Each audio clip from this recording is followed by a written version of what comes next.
estamos começando o Viva Mais, o seu programa de saúde.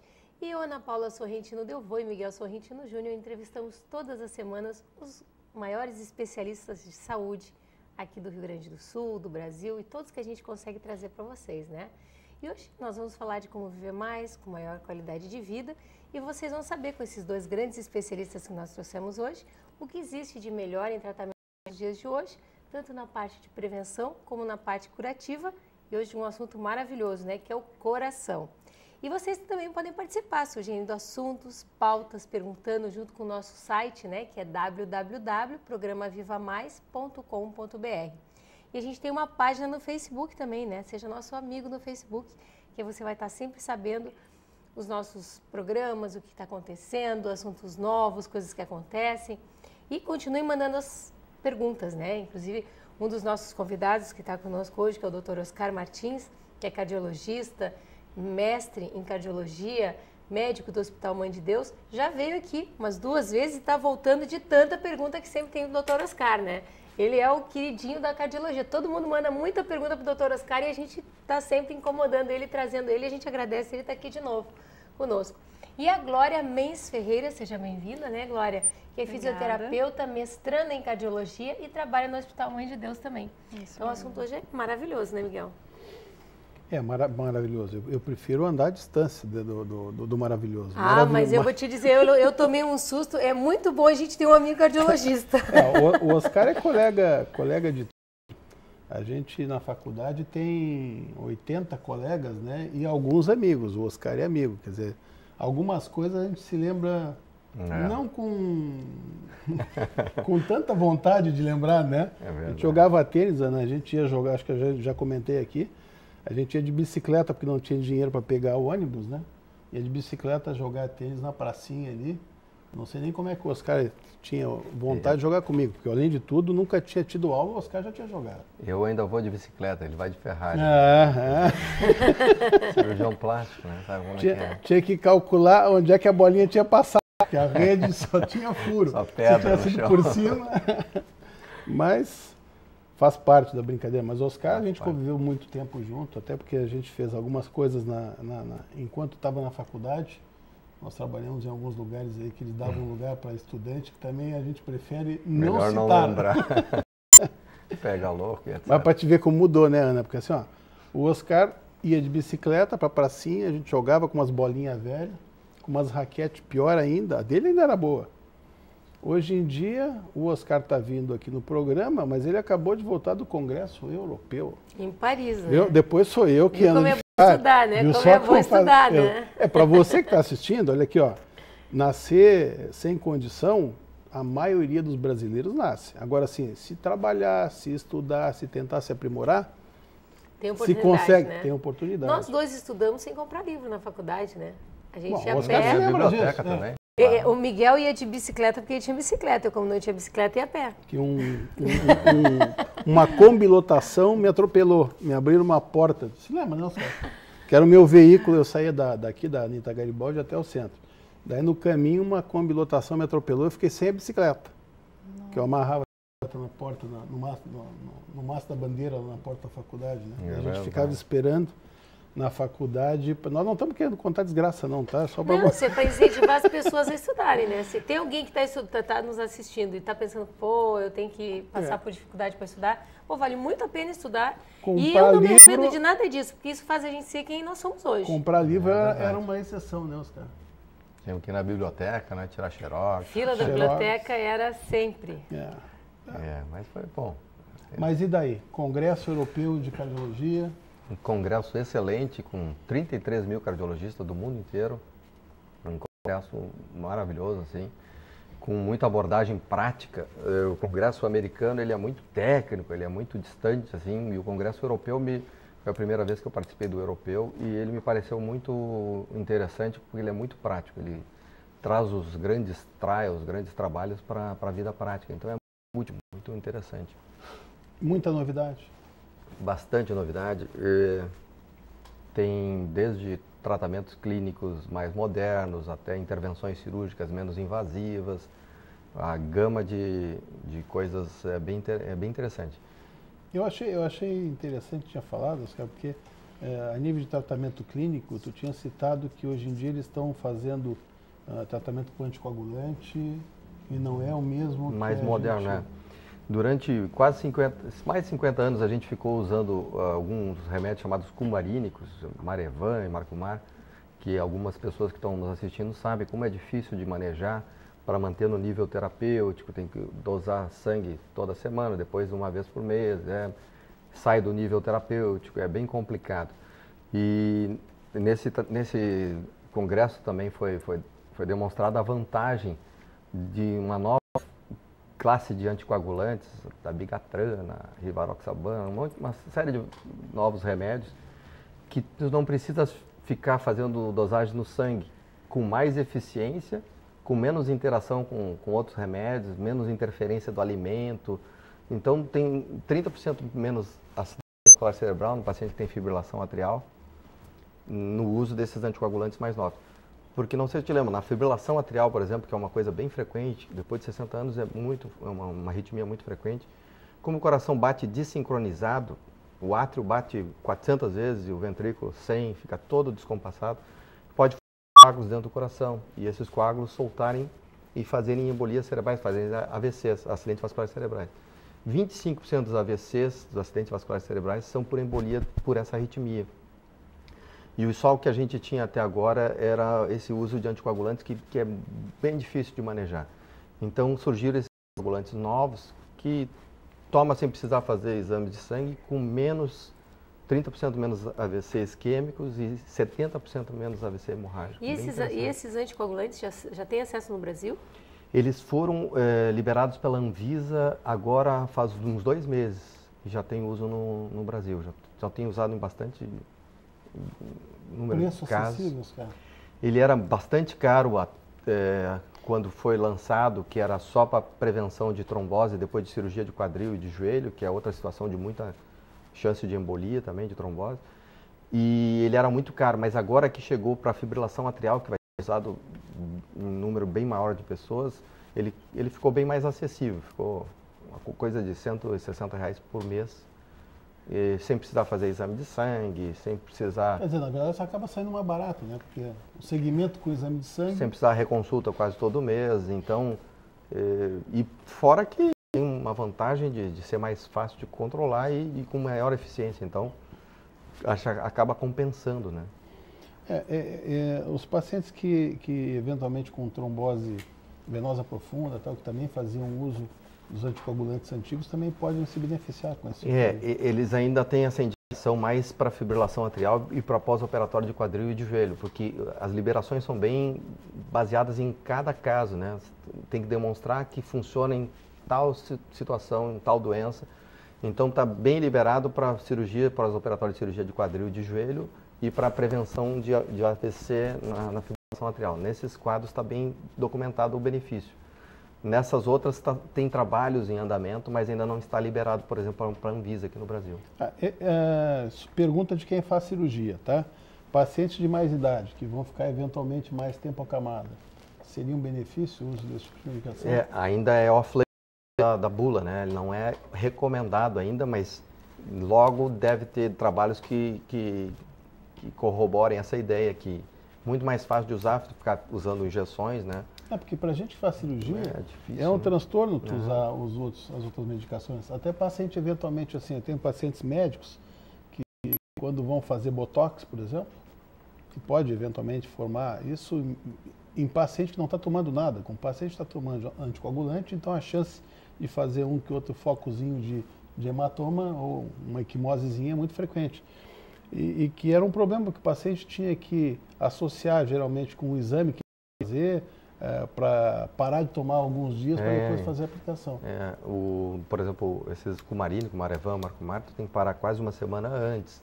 Fica sem essa proteção esse tempo todo, depois tem que retomar. Essa medicação não precisa interromper. Interrompe um dia antes e já perde o efeito, né? Para cirurgias pequenas, um dia antes tu já tem a perda do efeito, a meia-vida dela não aguenta, pouco mais de 24 horas já está bem. Então, tu terias a vantagem de interromper num dia, no outro já poder operar. E no outro recomeça. Então, com certeza, em seguida vai ser liberado para outras coisas também. Tem vantagem, né? Parece ter vantagem sobre essa medicação que era muito antiga e muito difícil de manejar, né? Como a gente sabe lá. Glória, essas pacientes que estão fazendo uso de anticoagulante e que, eventualmente, até para prevenção de problemas cardíacos, vocês tratam isso também a nível de fisioterapia, de recuperação, ou o paciente tem que estar em pós-operatório ou em pós-operatório de infarto? Tem uma prevenção a nível de fisioterapia com esses pacientes também, que estão iniciando um tratamento clínico, por exemplo? Especificamente com a anticoagulação, não, mas claro, se esse paciente apresenta, então, algumas patologias associadas. Esses pacientes com arritmias, com arritmias, a gente inicia, né, na verdade, é todo um processo de educação, né, dos pacientes, para mostrar para ele que o exercício físico também vai ser um protetor para esse coração, além de toda a medicação, né, do tratamento clínico adequado que ele vai seguir. Então, a gente vai mostrar para ele essa importância. Então, no hospital, a gente começa a iniciar alguns exercícios simples, né, que eles podem continuar em casa, fazer caminhadas, né, então é um processo basicamente de educação.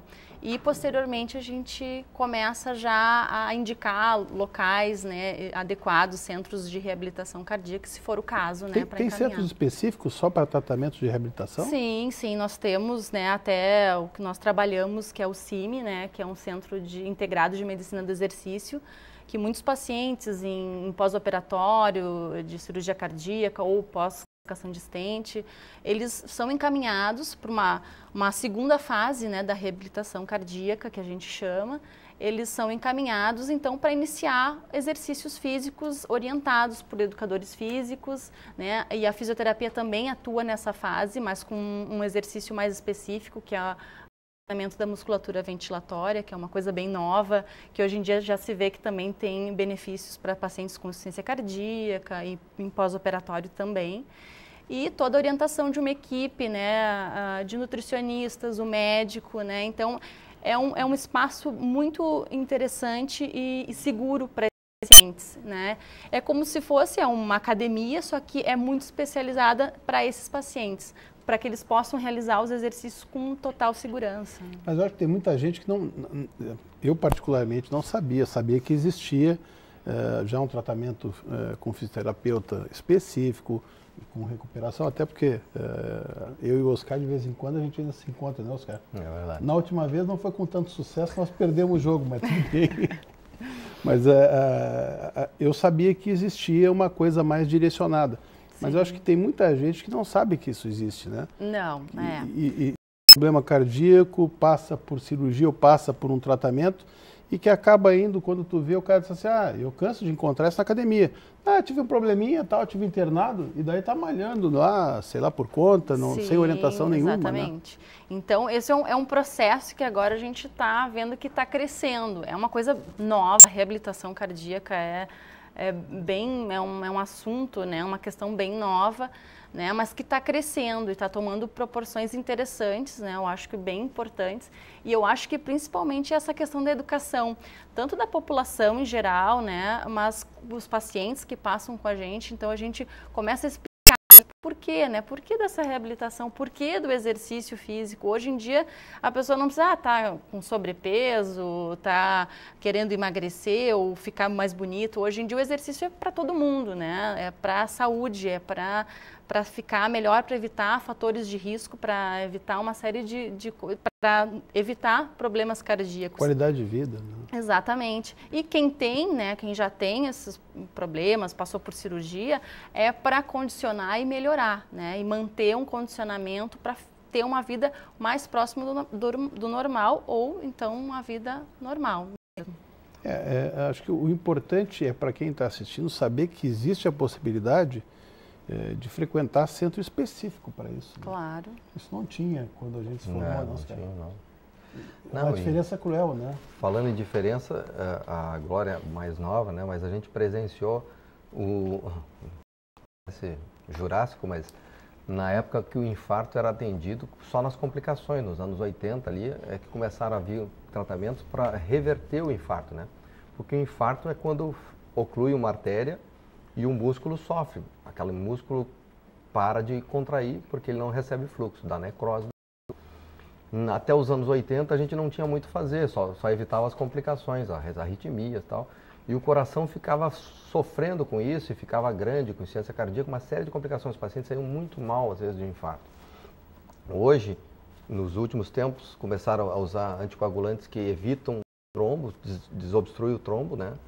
E agora a gente consegue vir com um catéter, um balão, dilatar onde está obstruído e colocar um tubinho chamado stent. E aí a recuperação é muito boa. Se a gente chegar em tempo hábil, e depois a gente pode comentar sobre as características do infarto, quem tiver com um quadro sugestivo tem que se dirigir para uma emergência habilitada o mais precocemente possível, porque tempo é salvar músculo, tempo é vida, tempo é músculo. Se a gente sair cedo para fazer essa dilatação e reverter o quadro, o músculo cardíaco fica bom praticamente como se não tivesse tido infarto. Então podemos voltar com esse assunto logo depois do comercial, porque aí a gente estende ele bastante e aí a gente pode falar detalhadamente nos sintomas e como a gente prevenir. Você não saia daí que vai ficar mais interessante ainda, tá bom? A gente já volta.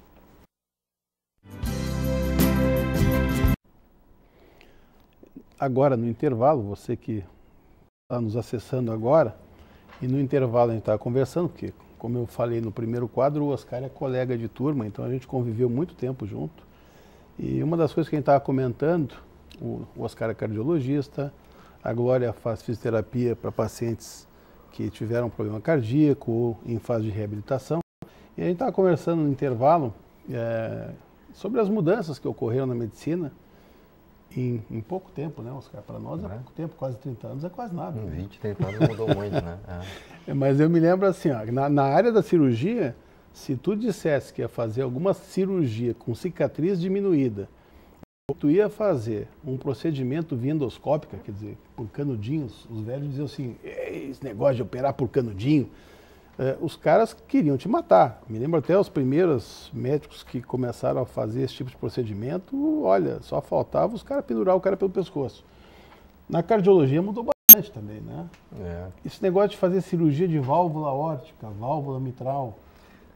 Não, nesse congresso mesmo já estavam apresentando alguns trabalhos, por exemplo, que alguns casos, não é para todos os casos, de prótese aórtica, que pessoa idosa, que tem condições cirúrgicas ruins, para trocar a válvula aórtica, que está funcionando mal, está abrindo e fechando mal, se pode colocar por catéter um balão que dilata aquela válvula que está ruim e coloca uma prótese já pronta no lugar, evitando uma cirurgia, né? Quer dizer, tu não abre mais tórax para fazer? Em casos, claro. Alguns casos, né? Não é para todo mundo, mas com boa resposta, com uma resposta muito boa e uma recuperação excelente, né? E na mitral também foram apresentados alguns casos ainda não tem no Brasil, esses dias eu tive um paciente que precisou e eu pesquisei e não tinha nenhum cirurgião fazendo ainda, que é um clipe mitral. Quando a válvula mitral, te lembra que a mitral tem duas cúspides assim, ela faz assim, quando ela não está fechando direito. Me lembro muito vagamente, meu negócio é outro. Na hora que o ventrículo esquerdo se contrai, devia sair o sangue para a aorta. E ele fica insuficiente, a válvula mitral, e ela volta para dentro do coração, sobrecarregando o coração. E também tem pacientes muito idosos com condições muito ruins para cirurgia, que eles estão indo com um clipe mitral, que eles vão para o catéter e gruda numa válvula e na outra, segura ela pelo meio, fica o sangue passando só pelos lados. Diminui o espaço. Diminui bastante o espaço. Então, para quem tem umas condições cirúrgicas muito ruins, é uma alternativa também, né? É uma coisa que talvez chegue em breve também, porque hoje em dia a gente faz uma coisa lá na China, no outro dia está fazendo aqui, né? E vice-versa, não tem mais aquela retardo tanto. Poder fazer via femoral não é só o tempo cirúrgico, né? A recuperação toda é absurdamente mais simples, né? Porque quando tu vai fazer uma cirurgia dessas cardíacas, tu abrir coração é uma coisa complicada, não é uma coisa tão simples, né? Abre tórax, né? Acho que até para recuperação, né, Glória? É bem mais complicada, até pelas questões respiratórias, né? A parte pulmonar é bastante acometida e coleção de líquido, né, dentro do pulmão. Então, isso retarda bastante, né, a recuperação do paciente e fora a dor, né? O paciente sente muita dor para tossir, né? Então, a resposta é bem mais lenta e para a movimentação desse paciente, comparado aos pacientes que fazem via, né, uma colocação de stent ou a questão da aorta. Então, a gente percebe essa diferença, com certeza. Quantos dias tu começa a manipular, o paciente começa a ter uma movimentação mais efetiva, por exemplo, depois de uma cirurgia de ponte safena, ou uma colocação de tu tem que abrir o tórax do paciente? Uma mobilização mais efetiva, ele, após, né, a cirurgia, já na CTI mesmo, ele já começa a realizar a fisioterapia, claro, no leito, né, mais a questão respiratória.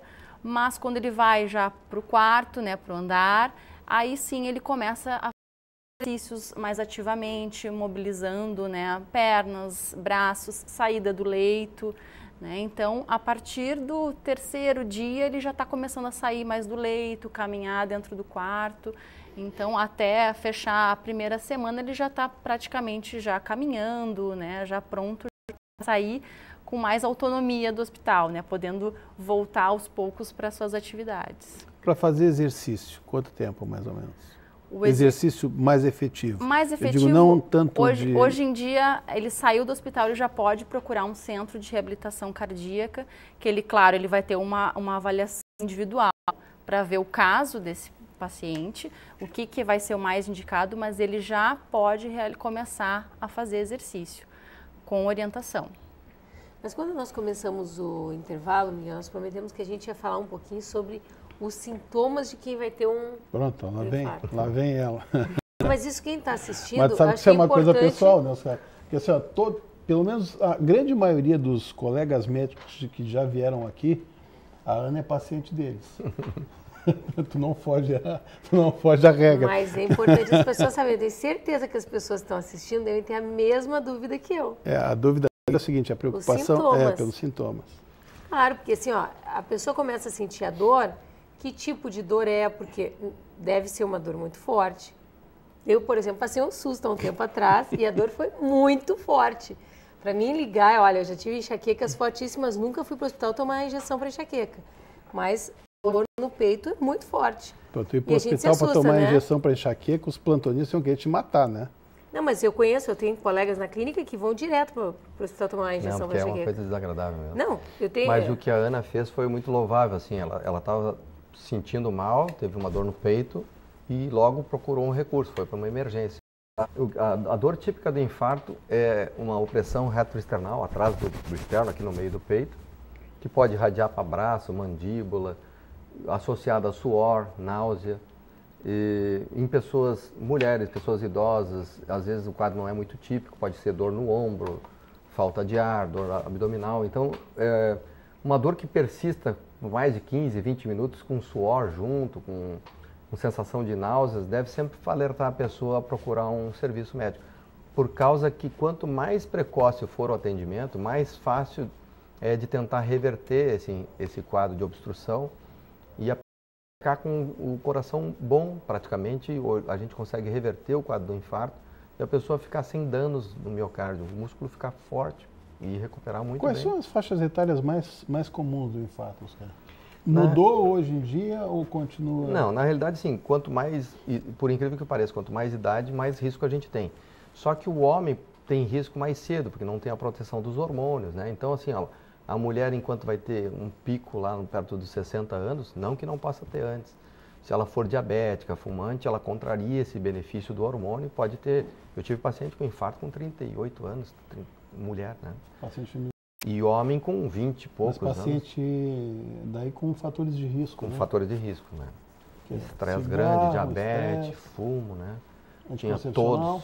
todos eles, né? Então, assim, aí contraria esse benefício.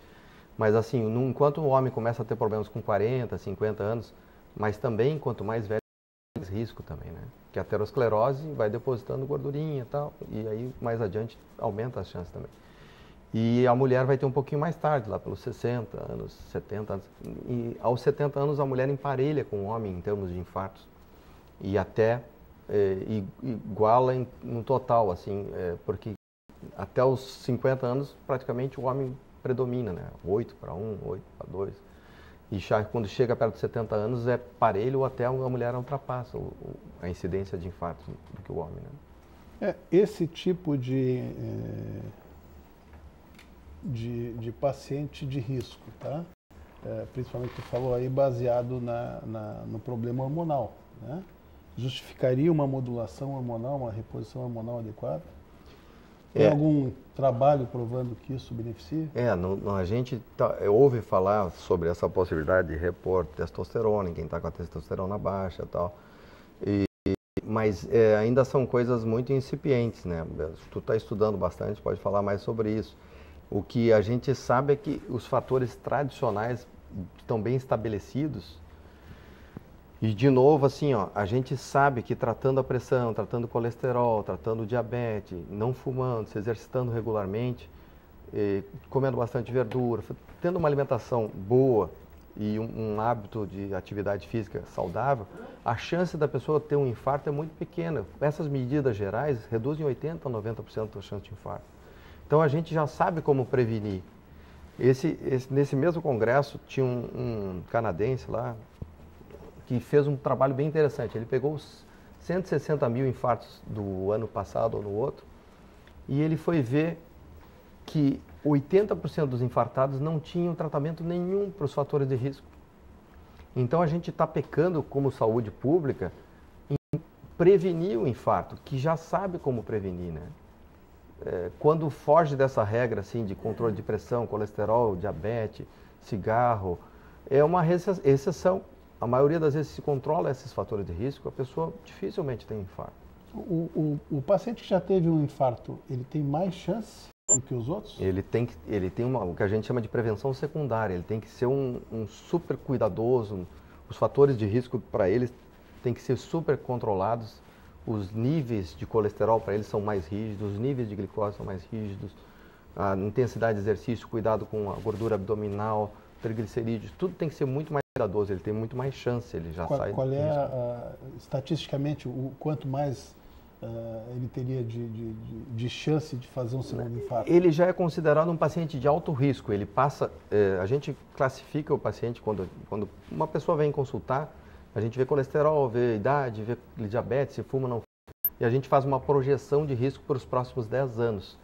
Quem já teve um evento já sai de alto risco. Ele já sai de 20% de chance de eventos nos próximos 10 anos, acima do basal, né? De uma pessoa que seja saudável, tem hábitos saudáveis. Então ele já pula lá em cima, né? Então ele tem que ser super cuidadoso em hábitos muito saudáveis e controle muito rígido dos fatores de risco. Ele já sai com um risco alto. A prevenção para isso, Oscar, eu sei que a gente já falou, né? Mas para repetir, prevenção de infarto ou prevenção de doença coronariana. Nada supera coisinhas bem simples. Não fumar, beber com moderação, comer bastante verdura e fruta, pelo menos 5 vegetais por dia, quanto mais variado o prato melhor, manter o peso adequado, grosseiramente assim, a cintura da mulher, que é o dado mais importante, perto de 80, a cintura do homem de 90. Hoje em dia o pessoal...